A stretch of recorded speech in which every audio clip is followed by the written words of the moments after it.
Buongiorno a tutti, siamo alla seconda puntata di questa trasmissione scientifico-divulgativa dal titolo Verso la transizione ecologica e siamo qui con il professor Luciano Gamberini dell'Università di Padova per cercare di inquadrare il contesto di questa transizione all'interno di grossi programmi, dei programmi molto ambiziosi dell'ONU come Agenda 2030, della Comunità Europea come la Next Generation EU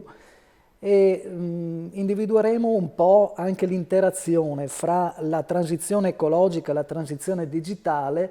per capire quello che sarà lo sviluppo del domani, che viene chiamato sviluppo sostenibile dall'Agenda 2030, ma è ormai un termine che è quasi inflazionato. Cercheremo di capire bene cosa significa sviluppo sostenibile in termini di risparmio di risorse, di riduzione dell'inquinamento, quindi di contenimento degli effetti climatici, e lo faremo in una maniera un po', direi, che poi è la peculiarità del professore, cercando di immaginare il futuro. Il professor Gamberini, che ha una serie di cariche che adesso mi piace anche ricordare, professore ordinario del Dipartimento di Psicologia Generale dell'Università di Padova, delegato del rettore ai rapporti con gli enti finanziatori della ricerca, direttore del centro di ricerca HIT, scuola dottorato Brain Mind e quant'altro, effettivamente ha la peculiarità di aver studiato l'interazione fra la tecnologia e l'uomo. Professore, buongiorno intanto, buongiorno grazie, a tutti, buongiorno sono davvero contento di ospitarla in questa trasmissione. È un piacere essere con voi, grazie. Se ci fa un po' il quadro fra dove si colloca e cos'è questa transizione ecologica nel panorama, voglio dire, di questi grandi programmi che sono stati fatti a livello mondiale e europeo. Sì, ma ovviamente, come ormai sembra evidente a tutti, il tema è urgente e anche molto complicato, e per questi motivi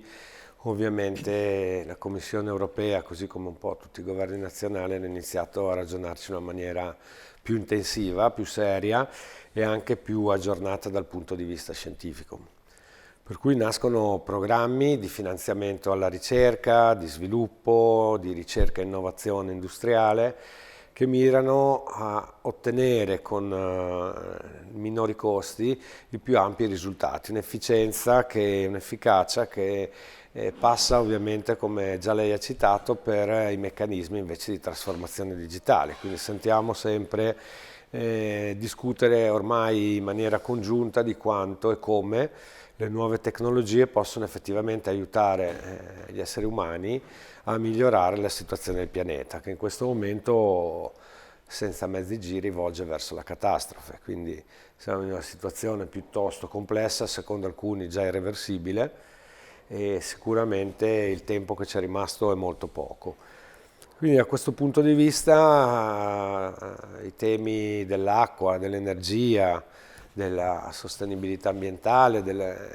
fino al food, altri temi che in qualche modo poi diventano strettamente correlati al tema sulla sostenibilità ambientale, vengono trattati in una maniera anche interdisciplinare, complessa, dove le nuove tecnologie, in particolare le ICT, le Information Communication Technology, penetrando i sistemi di produzione, i sistemi agricoli, i sistemi industriali più evoluti, trasformano e cambiano completamente, attraverso la possibilità appunto che le tecnologie, in particolare informatiche, ci offrono, il modo di lavorare, il modo di vivere. Quindi trasformano le nostre fabbriche, si parla molto di 5.0 oggi, trasformano le nostre città, si parla di smart city, di città soft, intelligenti, e lo fanno per migliorare la vita del cittadino, ma anche per migliorare quella che è la qualità del nostro ambiente, per garantire alle generazioni future, qui Next Generation è già di per sé un titolo molto chiaro, la sostenibilità del nostro pianeta, la sostenibilità della vita del nostro pianeta, perché quello che ci stiamo giocando è proprio la possibilità di vivere in maniera corretta, pulita, tranquilla e soprattutto salutare sul nostro pianeta.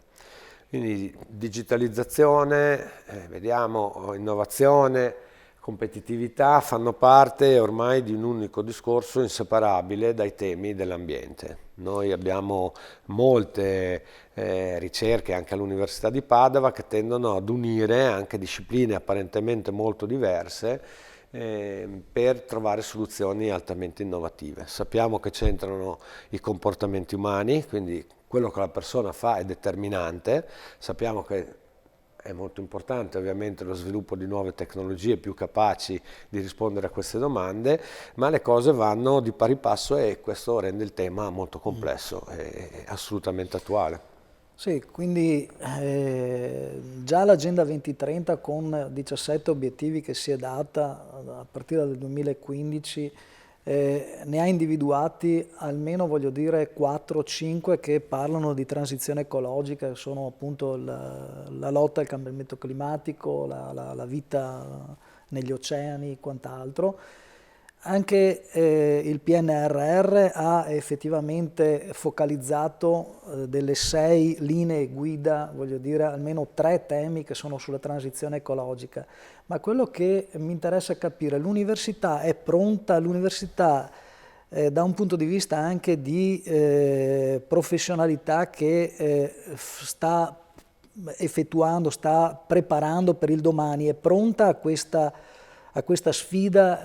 oppure c'è ancora parecchio da fare? L'università si sta attrezzando, le università si stanno attrezzando, il tema è sempre più sentito, tanto che è nato addirittura negli ultimi anni un ranking sulla capacità delle università di essere sostenibili già al loro interno, quindi di promuovere il tema della sostenibilità attraverso non solo quello che si insegna e quello che si esperisce nella ricerca, ma anche proprio attraverso i comportamenti concreti, quindi diventando anche un esempio. Ma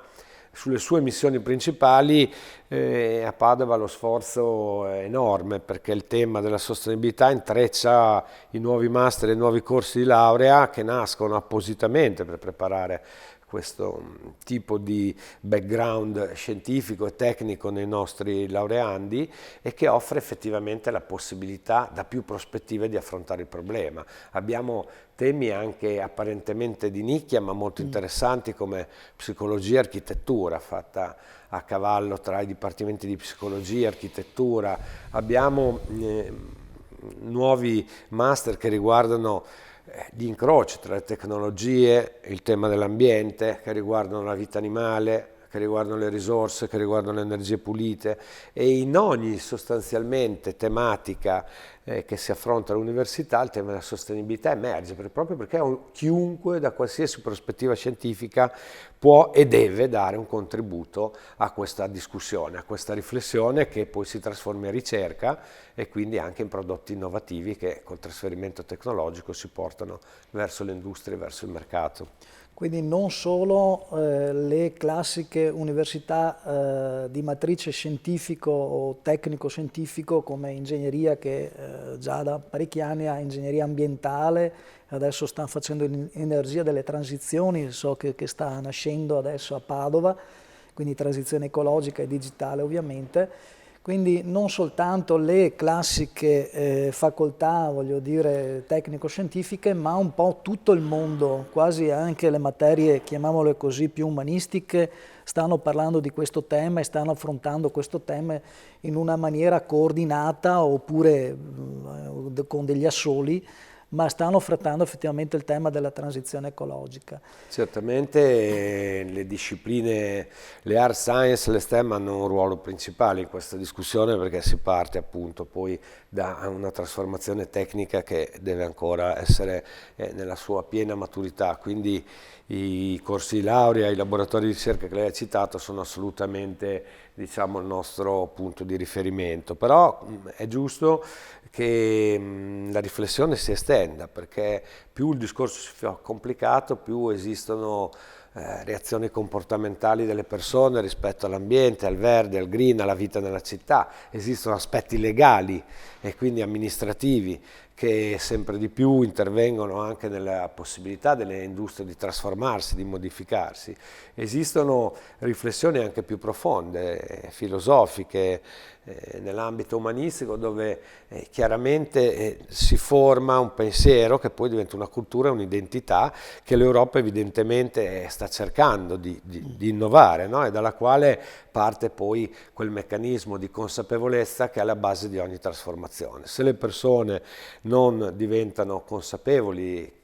hanno chiaro il quadro che ci attende, non contribuiranno mai a questo processo di trasformazione. E da quello che sappiamo, e anche da ricerche molto interessanti, da progetti europei che abbiamo sviluppato, le persone incidono in maniera determinante su questi meccanismi. Cioè noi possiamo trasformare le tecnologie, la città, le macchine nei luoghi di lavoro, le macchine che abbiamo nelle nostre case, rendendole più efficienti, energeticamente più capaci di sostenibilità, ma se il comportamento delle persone rimane più o meno consapevolmente dannoso verso l'ambiente, i comportamenti sono in grado di ridurre l'efficacia, la portata, l'impatto di questa rivoluzione, di queste scoperte scientifiche, perché ovviamente tutto parte da quello che i singoli cittadini fanno. Noi inventiamo frigoriferi più risparmiosi, più capaci di conservare la nostra energia, e le persone comprano frigoriferi più grandi. Ecco, allora se il meccanismo anche culturale, identitario è questo, non si riesce a fare una trasformazione effettivamente efficace. Quindi riguarda proprio tutti, e quindi in primo luogo riguarda tutte le discipline che all'università vengono affrontate, perché il tema va dipanato su ogni minimo settore.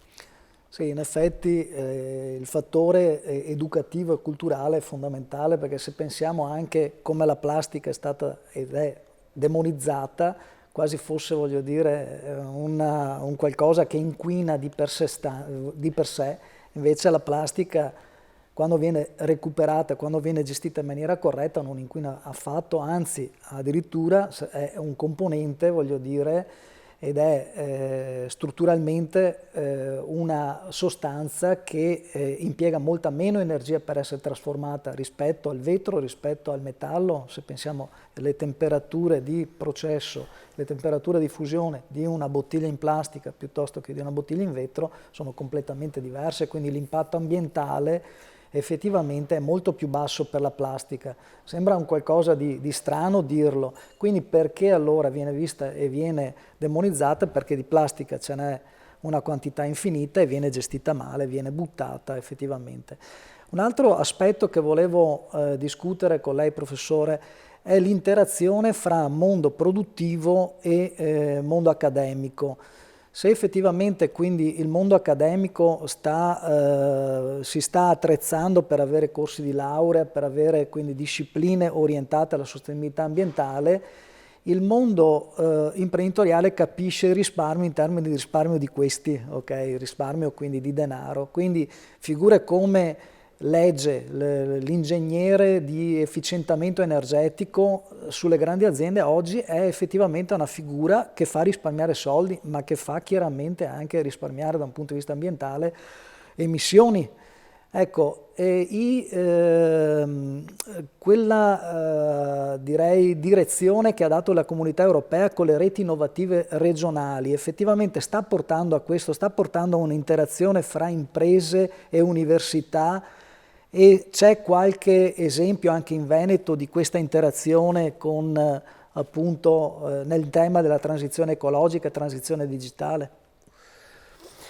Sì, chiaramente la domanda è molto interessante, perché parla di modernità, cioè del rapporto tra la ricerca scientifica, il trasferimento tecnologico e il mondo della produzione, che è vista come la via maestra per l'innovazione tecnologica di qualità. E non è ovviamente, dal punto di vista dell'implementazione pragmatica e concreta nei territori, questo diventa un tema di grande importanza e grande rilevanza. La Regione Veneto, come le altre regioni europee, ha attivato il piano che lei ricordava, che in Veneto si chiama appunto Reti Innovative Regionali. In Europa parliamo di cluster tecnologici regionali, ma il discorso è proprio quello di forzare un po' la mano alle aziende e alle università al fine di collaborare assieme, superando gli ostacoli che sono i brevetti, che sono i patent, le proprietà intellettuali, quindi, e andare assieme a un più rapido processo di passaggio tra la ricerca, il prototipo e il prodotto finito. E quando si tratta di correre, come in temi, appunto, come dicevamo prima, in temi come questo, evidentemente è necessario anche un po' spingere sul pedale dell'acceleratore. E credo che in questo ambito la Regione abbia fatto un lavoro eccellente, abbiamo collaborato ormai da alcuni anni con il Dipartimento Sviluppo e Innovazione, sviluppo industriale, sviluppo economico, e quindi abbiamo creato questi gruppi, queste reti innovative che sono composte da aziende, da università, da laboratori di ricerca privati e pubblici e da tanti stakeholder, proprio per accelerare questo percorso, che è il tema dell'innovazione. Quando vogliamo dire che cos'è innovazione, l'innovazione principalmente è il mondo della ricerca, che insieme al mondo della produzione cerca di creare qualcosa di nuovo, portandolo dall'idea che lo scienziato ha nel suo laboratorio fino a un prodotto effettivamente spendibile sul mercato. E qui il tema economico che lei citava è fondamentale, non possiamo pensare a una rivoluzione, una trasformazione digitale o ambientale che passa per il harakiri delle nostre aziende, no? Perché prima di tutto nessuno, immagino, in particolare in questa regione sarebbe disponibile, ma evidentemente non è quella la strada giusta. E quindi bisogna anche, e questo è uno dei motivi, prima parlavo di interdisciplinarità, le discipline economiche oggi compenetrano queste discussioni in maniera permeante, in maniera assolutamente profonda, offrendo appunto delle soluzioni anche innovative rispetto a quello che è tutto il discorso della sostenibilità economica di questi processi. Non si fa una trasformazione di questa natura mandando in rovina le imprese e neanche lasciando alla fame le università. Su questo occorre investire, e le reti innovative regionali effettivamente sono una forma di investimento del denaro europeo, a mio avviso molto intelligente, che ha dato vita a una serie di progetti di realtà. In Veneto ci sono 21 reti innovative regionali che hanno tra i vari temi anche forte il tema appunto del living, della sostenibilità e dell'energia, che sono temi chiave e, se vogliamo, un po' anche nell'underground di tutte le altre tematiche innovative industriali. Con i chiari di luna energetici che abbiamo oggi, il discorso è diventato immediatamente chiaro a tutti, no? Quindi quando un sistema produttivo può diventare più efficiente, consumare meno e quindi far spendere anche di meno, c'è una garanzia che effettivamente l'impresa possa continuare in maniera più tranquilla il suo lavoro. E questo richiede uno sforzo enorme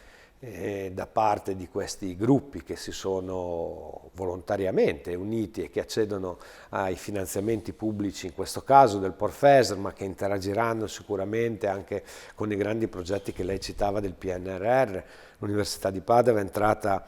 nei centri nazionali sulla biodiversità, nei centri nazionali sulla mobilità sostenibile, no? Tutti temi che tornano in questo grande discorso e che vanno ricomposti, per cui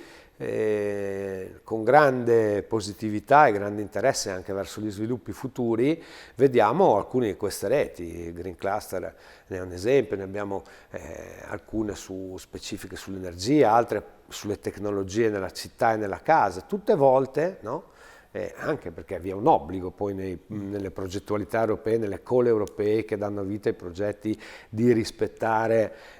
alcuni dettami legati alla sostenibilità, così come ve ne sono alcune legate all'età dei ricercatori, ma il tema della sostenibilità diventa centrale sostanzialmente in ogni progetto. Se si sviluppano tecnologie informatiche che comunque consumano energia, che comunque consumano aria pulita, che comunque inquinano, vanno fatti atti riparatori, no? Adesso c'è una grande corsa a piantare alberi e alberelli un po' in tutte le città italiane, ed è un'ottima pratica che aiuta anche dal punto di vista culturale, come diciamo prima, a far entrare le persone in questo ordine di idee che il pianeta non è indistruttibile e che quindi tutto quello che ci è stato consegnato ha un costo e deve essere rispettato. Certo.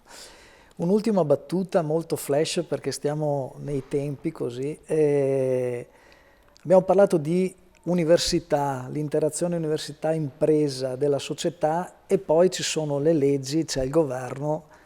e c'è effettivamente l'amministrazione locale che magari vede ancora, che ne so, un rifiuto come un problema da risolvere piuttosto che come un'opportunità. Questo direi come vede e come si potrebbe fare per cercare di avere una maggiore sensibilità e un maggior coinvolgimento anche del legislatore per cercare, non so, se la tecnologia avanza e si arriva a qualche progetto che può portare dei benefici per la società, come può effettivamente il legislatore essere coinvolto in questo processo per dare gli strumenti legislativi idonei per poter autorizzare, per esempio, un qualcosa che oggi non esiste o oggi non è normato. Come la vede? È un qualcosa di impossibile, di difficile, oppure si può fare? Come Per si uno può dire? scienziato la politica è una scatola misteriosa, ma è evidente che più il livello di azione politica e quindi di governance scende al micro livello del territorio, più il discorso si fa difficile, perché il tema della sostenibilità spesso richiede degli sforzi e gli sforzi, quando li richiede il politico, sono impopolari. Quindi non è semplice, soprattutto quando andiamo sugli enti locali, far digerire alcune azioni, no? La necessità di non entrare con le auto nei centri storici, la necessità di non riempire, di avere un piano edilizio sostenibile, la difficoltà di creare una mobilità sostenibile in città che hanno un'origine medievale o ancora più antica. E nel nostro paese è una situazione anche geomorfologica molto complessa, rendono questi discorsi difficili e spesso le soluzioni impopolari. Io credo ci sia anche una carenza nella capacità di fare comunicazione, di fare marketing sociale, e credo che a volte si prendano anche scelte un po' su base ideologica, quindi i sì, no, le grandi opere, no, la mancanza di una riflessione profonda e la polarizzazione dei meccanismi psicologico-sociali di sì e di no allo sviluppo di un ponte piuttosto che di un'autostrada, piuttosto che Di un e termovalorizzatore. un po' sappiamo che in Italia tutti la domenica diventano allenatori di calcio, nell'ultimo periodo stanno anche diventando architetti della sostenibilità nazionale, no? Con idee che spesso si discostano da quelle che sono le conoscenze scientifiche e si muovono su una base emozionale che è comprensibile, ma che appunto, sulla quale appunto le autorità possono muoversi. Qui c'è un grandissimo lavoro della televisione e dei media che devono riuscire a cogliere la notizia, a darla anche con entusiasmo quando questa parla di temi che apparentemente non sono così stimolanti. In realtà i temi della sostenibilità sono molto stimolanti, riguardano la nostra vita, la vita dei nostri figli, la vita nel futuro, riguardano ogni sorta di essere vivente, dagli animali alle piante, dal cibo che mangiamo, all'acqua dove facciamo il bagno nel mare, no? Quindi è evidente che non si può sfuggire da questa discussione. Farlo in maniera ponderata da un lato, ma anche informata è la cosa più importante. Io temo che spesso molti dei nostri politici non siano preparati a questo, anche perché la preparazione su questi temi, come abbiamo visto in questa breve discussione, è complicata e c'è bisogno di affidarsi anche alle conoscenze dei tecnici e quindi bisogna costruire anche in questo caso delle reti che partono però dai cittadini, secondo me da quello che è anche la richiesta che molto spesso viene nelle città in particolare, ma anche nelle campagne dai cittadini di una maggiore qualità della vita in termini proprio di sostenibilità, di respirabilità dell'aria, di andare a fare un bagno al mare e trovare l'acqua pulita. Ecco, queste cose che ormai sembrano lontane sono in realtà le cose da cui secondo me anche la politica deve ripartire, no? Promettendo non l'impossibile, ma un percorso che giorno dopo giorno migliori effettivamente quelle che sono le possibilità di vita sul nostro pianeta, fino a scendere nella nostra città, nel nostro quartiere, nel parchetto sotto casa e nel nostro luogo di lavoro. E questo è uno sforzo che la politica deve assolutamente fare. L'Europa ha tracciato delle linee guida molto chiare,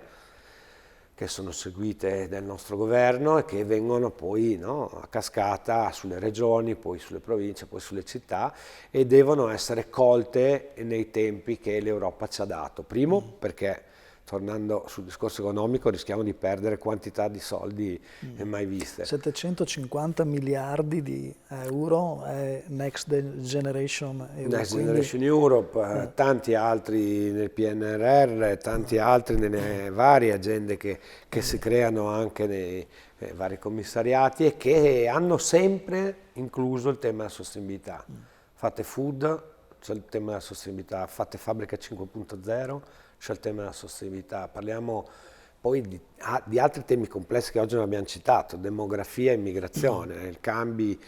dei popoli che si spostano da una parte all'altra, da un continente a un altro, provocano mutazioni sociali che impattano direttamente anche le condizioni